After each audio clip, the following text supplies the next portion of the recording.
Theory 1. Stevie Wonder isn't blind. For more than 7 decades, Stevie Wonder has been known as one of the greatest musicians alive, a child prodigy turned global icon who lost his sight shortly after birth. His blindness has always been part of his story, not as a limitation, but as something deeply tied to how he experiences and expresses the world. He's won 25 Grammy Awards, sold over 100 million records, and performed everywhere from Super Bowls to presidential inaugurations. Yet despite all that, a strange conspiracy has refused to die: the idea that Stevie Wonder isn't actually blind. The whole time I'm like, thank you, oh, that's great, awesome. And then I'm like, how do you do that? Like, it's the same thing with this, like with his album covers. I'm like, these are so good. How does he know they're so good? Or just touching the TV screen like, this is funny. This looks funny. The rumor had floated around French internet spaces for years, mostly as a joke that people half believed and half laughed off. But in 2024, it suddenly exploded back into mainstream conversation after Stevie performed at a Democratic National Convention in Chicago. Viewers watching the broadcast noticed a teleprompter positioned near him on stage. Even though journalists confirmed the teleprompter wasn't turned on, the damage was already done. To conspiracy-minded viewers, its presence alone was suspicious. Why place it there at all if he couldn't see? From there, old stories resurfaced and were reframed as proof. Shaquille O'Neal had once told a funny anecdote about being recognized by Stevie Wonder in an elevator without introducing himself. Door opens, it's Stevie Wonder. He comes in, says, "What's up, Shaq?" Presses the button. Oh, that's true story. Presses the button, gets off on the floor, by himself, goes to his room. Years earlier, Anthony Anderson had joked on a late-night show that Stevie could see and was just keeping up an act. But y'all don't know Stevie can see. Stevie can see. It's just an act. Stevie walks on stage, walks to me, looks me dead in my eye and says, "Anthony, get me to a piano." I was like, Stevie, well, hell, if you just walked to me, you could have walked to the piano. Clips circulated of Stevie appearing to catch a falling microphone stand mid-performance, with people insisting there was no way a blind man could react that quickly. Online forums filled in the gaps with speculation. On Reddit, one user claimed he actually met with doctors in 1999 to discuss the possibility of having a chip implanted that could have restored very basic vision. If he got that chip, he could be seeing now and nobody would know. Another added, with less seriousness, no person that could legitimately see would allow their hair to look so effing stupid. As the theory grew, skeptics pushed back with boring but important facts. Medical experts pointed out that Stevie Wonder was born prematurely and suffered fully detached retinas, placing him among the small percentage of blind people with absolutely no light perception. Fans explained that years of performing had sharpened his hearing and spatial awareness, making moments like the microphone incident far less mysterious. A mic stand makes a distinctive sound when it tips, and Stevie had spent most of his life on stage. In July 2025, Stevie finally addressed the rumor himself during a concert in Cardiff. Instead of denying it point by point, he reframed the entire discussion spiritually. Me seeing and all that. The truth is, shortly after my birth, I became blind. Stevie Wonder just called to say, yes, he actually is blind. He explained that losing his sight allowed him to experience the world differently, focusing on people's character rather than their appearance. He also spoke about his prayers and his wish, not to gain vision for himself, but to help others recognize how blind they can be in a moral and spiritual sense. For most people, that settled it. But conspiracies don't die when addressed, they adapt. To true believers, his response wasn't clarity, it was performance. And so, the theory remains. Theory 2.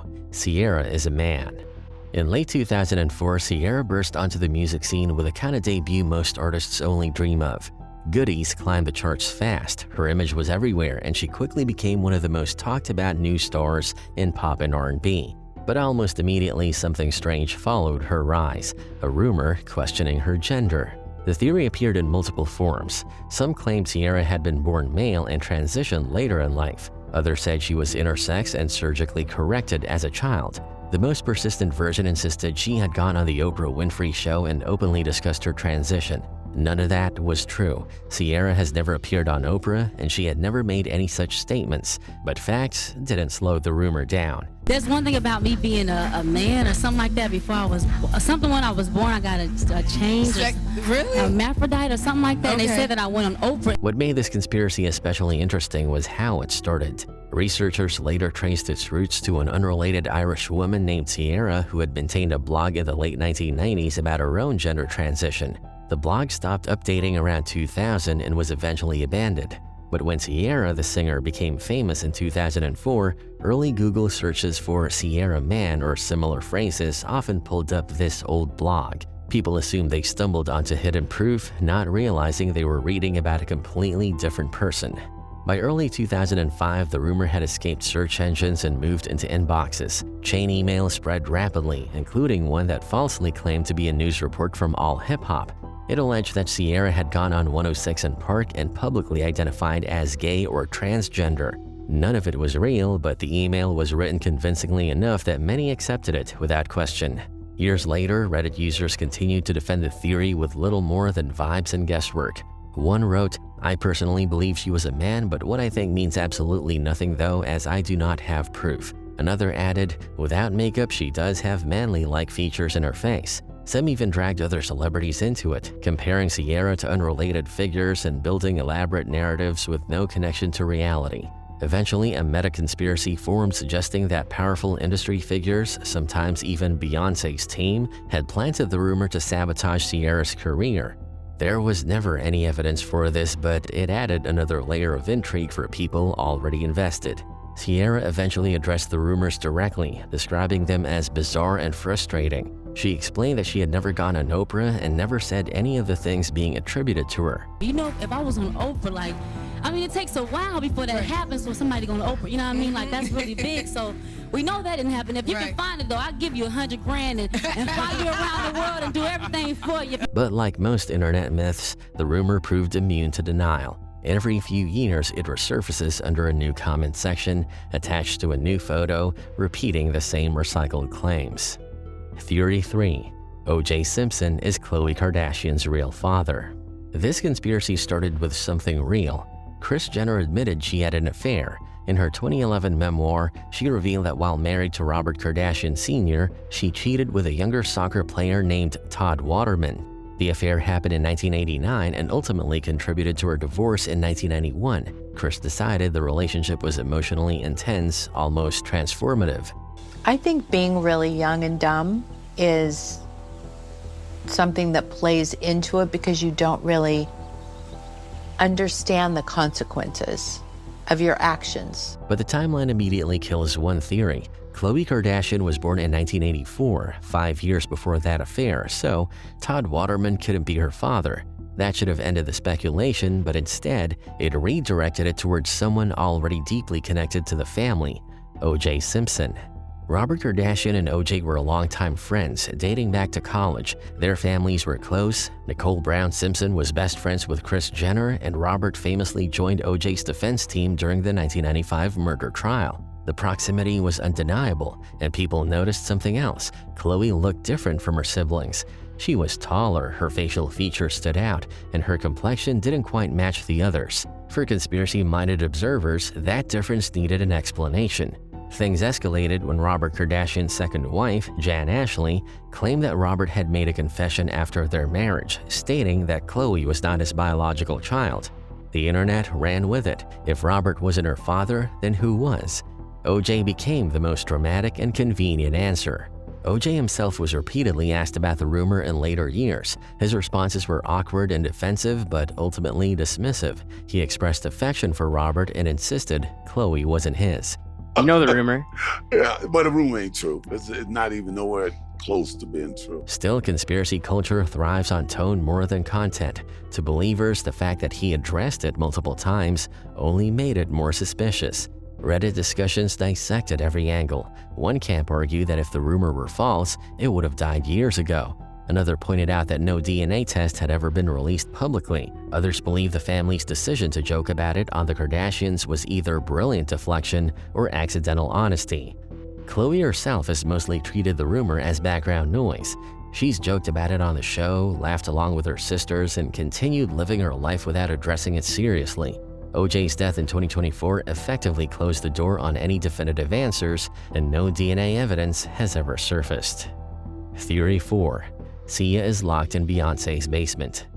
This conspiracy is special because it started as a joke, turned into a meme, briefly became something people half believed, and somehow never fully died. Sia is one of the most successful songwriters in modern pop. She's written massive hits for Beyoncé, including Pretty Hurts and Formation, songs that helped define Beyoncé's cultural and artistic dominance in the 2010s. Yet despite her success, Sia herself has always been famously private. She avoids interviews, skips red carpets, and when she does appear publicly, she hides her face behind her hair or turns away from cameras. She became one of the most recognizable anonymous figures in pop music. That mystery made her an easy target for internet mythology. We're pals, so I have seen what your face looks like. I know what you look like, but whenever you perform, you do not like to show your face. In 2016, a random Twitter exchange sparked everything. A user replied to one of Sia's tweets with an insult suggesting she was broke and couldn't pay rent. Instead of ignoring it, Sia leaned into the joke and replied, "I live in Beyoncé's basement." It was clearly meant to be absurd, a throwaway line, but Brazilian pop fans took the joke and ran with it in a way only the internet can. What followed was a fully constructed fictional universe where Beyoncé wasn't just a collaborator, she was a captor. Brazilian fan accounts began creating evidence. Screenshots of Sia looking tired or sad were framed as proof she was being held hostage. Theories popped up about why she was underground, why she never showed her face, and why she kept writing hits for Beyoncé. Then came the moment that pushed the meme into legend status. A Brazilian animator released a short animated video depicting Beyoncé's mansion with a secret basement where Sia was chained up and forced to write music. The animation went viral, pulling in millions of views. É sempre assim, né? Sempre tem que ter uma frescura. Eu preciso terminar 10 músicas ainda. The meme escalated quickly. The hashtag #SaveSia trended. Fake headlines circulated. Fans joked about rescue missions and escape attempts. Some posts leaned so hard into the bit that new viewers genuinely couldn't tell if it was satire. And Sia herself didn't shut it down. She played along, joking about the situation and adding fuel to the chaos. That's where things got weird. While most people understood it was a meme, some corners of the internet didn't. A few users began treating the theory seriously, pointing to Sia's reclusive lifestyle as evidence. Photoshopped images placed Beyoncé ominously in the background of Sia photos. YouTube videos framed as investigations popped up, complete with dramatic music and ominous narration. Articles try to explain that Brazilian fans were clearly joking, but not everyone got the message. Threads appeared debating whether Sia was financially trapped, emotionally dependent, or even suffering from something like Stockholm Syndrome. Her anxiety and aversion of fame was reframed as symptoms instead of personal choices. Today, the conspiracy survives entirely as a meme, but a resilient one. Anytime Sia releases music or appears in public, someone inevitably jokes about her escaping from Beyoncé's basement. Theory 5. Prince was killed by Jay-Z. When Prince died on April 21, 2016, the official cause was ruled an accidental fentanyl overdose. But almost immediately, darker theories started circulating online. In these version of events, Prince wasn't just another artist lost to addiction. He was silenced. And we are coming on the air right now with the breaking news that the pioneering musician Prince has died at the age of 57. The conspiracy hinges on Prince's long-standing fight for artist ownership. He was famously outspoken about record labels, exploitation, and control over masters. Around the time of his death, Prince had removed his catalog from most streaming platforms and was openly critical about how digital services treated artists. When Jay-Z's streaming service Tidal launched, Prince briefly aligned with it, then reportedly became unhappy when his music appeared without proper authorization. According to conspiracy theorists, Prince was preparing to expose something big. Tidal wasn't revolutionary, it was just the same old industry exploitation in a new package. And Prince knew too much. Before he could speak publicly, he was allegedly taken out. The theory latched onto one detail above all else. Prince was found unresponsive in an elevator at Paisley Park. 1 month later, Jay-Z released 444. On the song Caught Their Eyes, Jay-Z rapped, "Prince left his masters where they are safe and sound. We are never gonna let the elevator take him down." To believers, this wasn't metaphor. It was a confession. The elevator reference felt too specific, too pointed. YouTube documentaries began stitching together Prince's activism, his alleged disputes with Tidal, and the lyrics' timing. Reddit threads exploded with speculation, with users arguing that either the overdose story was fake or Prince had been intentionally poisoned. But when you zoom out, the theory collapses. Prince was in constant physical pain for years. Decades of high-energy performances had destroyed his joints. He'd have hip replacement surgery, suffered from arthritis, and struggled with severe back pain. People who attended his final shows noted how frail he looked. Court documents later revealed he was actively seeking painkillers, including counterfeit pills that were circulating widely at the time. Investigators concluded that Prince likely believed he was taking a standard pain medication when he ingested fentanyl. There was no evidence of forced administration or foul play. As for the lyric, context matters. Jay-Z wasn't referencing a crime. He was using Prince's death symbolically, talking about protecting legacy and ownership, not bragging about the murder. But conspiracies don't care about context. Once the narrative is locked in, every denial became part of the cover-up. Theory 6. Janet Jackson's secret child. This rumor has followed Janet Jackson for nearly 4 decades. In 1984, she was 18 years old, starring on Fame, newly married to James DeBarge, and navigating sudden fame. During that time, she gained weight, something that was immediately noticed and whispered about. In an era with no social media and relentless scrutiny of women's bodies, the rumor took shape fast. Janet was pregnant. There was no proof, but the story didn't stop there. Over time, it devolved into something much bigger. Some versions claim she had a child with James DeBarge and secretly gave the baby to her sister, Rebby. Others said her brother Jackie raised the child as his own. Later, fans pointed to Janet's nieces, insisting one of them must be her biological daughter because of resemblance alone. The conspiracy picked up new life decades later when James DeBarge appeared on reality TV and claimed he believed a child had existed. He said, "I was under the impression that there was no baby and I wanted to believe it wasn't true, but it is." He claimed he knew Janet had a child and that she'd hidden it from him. Members of the DeBarge family echoed the claim, saying they remembered Janet appearing pregnant in the 1980s. For believers, this felt like confirmation. We also spoke with DeBarge's sister Bunny, who says she recalls Janet being pregnant. I think we all believed that James and Janet had a child. In 2017, things reached a breaking point when the DeBarge family claimed they'd identify the alleged secret daughter, a woman raised in foster care. DNA testing followed. The results were negative. The woman was not James DeBarge's child. That should have ended the story. It didn't. Believers shifted the theory again, suggesting the test was wrong, manipulated, or irrelevant. The absence of evidence became evidence itself. Then in 2022, Janet finally addressed the rumors directly in her documentary Janet, airing on Lifetime and A&E. She explained that the weight gain came from birth control pills and that the pregnancy rumors started among kids on the Fame set. Back in the day, they were saying that I had a child and I kept it secret.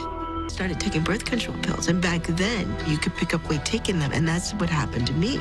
She also made it clear she would never have hidden a child from their father or family. She also addressed the claims about her nieces. Initially, they said my niece Brandy was my daughter and that I had given her to Jackie to raise. Then, because Randy's daughter Stevana resembled me so much, they started claiming it was Stevana. Her former co-star Debbie Allen backed her up, pointing out that no one on set ever saw a baby because there wasn't one.